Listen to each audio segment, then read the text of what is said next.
সমস্ত জল্পনা কল্পনা এবং অপেক্ষার অবসান ঘটিয়ে পশ্চিমবঙ্গের নতুন মুখ্যমন্ত্রীর নাম ঘোষণা করল বিজেপি।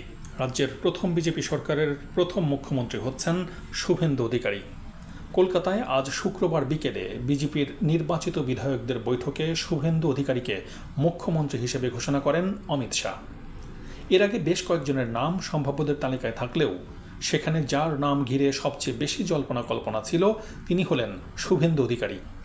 2011 সালে 34 বছরের বাম রাজনীতির অবসান ঘটিয়ে রাজ্যে ক্ষমতায় এসেছিল মমতা ব্যানার্জির নেতৃত্বাধীন তৃণমূল সরকার। ওই সরকারের অন্যতম মুখ ছিলেন একসময় তৃণমূলে থাকা শুভেন্দু অধিকারী। নন্দীগ্রাম আন্দোলনের সময় তার সক্রিয় ভূমিকা সেই সময়ের রাজনীতিতে পরিবর্তন আনতে অন্যতম ভূমিকা পালন করেছে। তারই হাত ধরে আরও একবার ঐতিহাসিক পালাবদলের সাক্ষী হল পশ্চিমবঙ্গের রাজনীতি।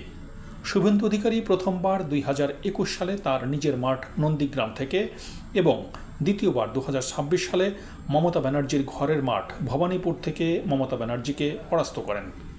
2021 সালের নির্বাচনে বিজেপি ক্ষমতায় না এলেও বিরোধী দলনেতা হিসেবে বিধানসভা এবং রাজপথ দুই জায়গাতেই আক্রমণাত্মক ভূমিকা পালন করেন শুভেন্দু অধিকারী।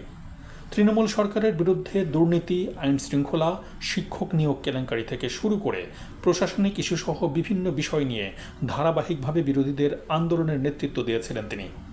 প্রধানমন্ত্রী নরেন্দ্র মোদী সহ বিজেপির একাধিক শীর্ষ নেতৃত্বের উপস্থিতিতে শনিবার সকালে কলকাতার ব্রিগেড প্যারেড ময়দানে রাজ্যের মুখ্যমন্ত্রী হিসেবে শপথ নেবেন শুভেন্দু। উল্লেখ্য, পশ্চিমবঙ্গের সপ্তদশ বিধানসভার মেয়াদ ছিল বুধবার 7 মে পর্যন্ত।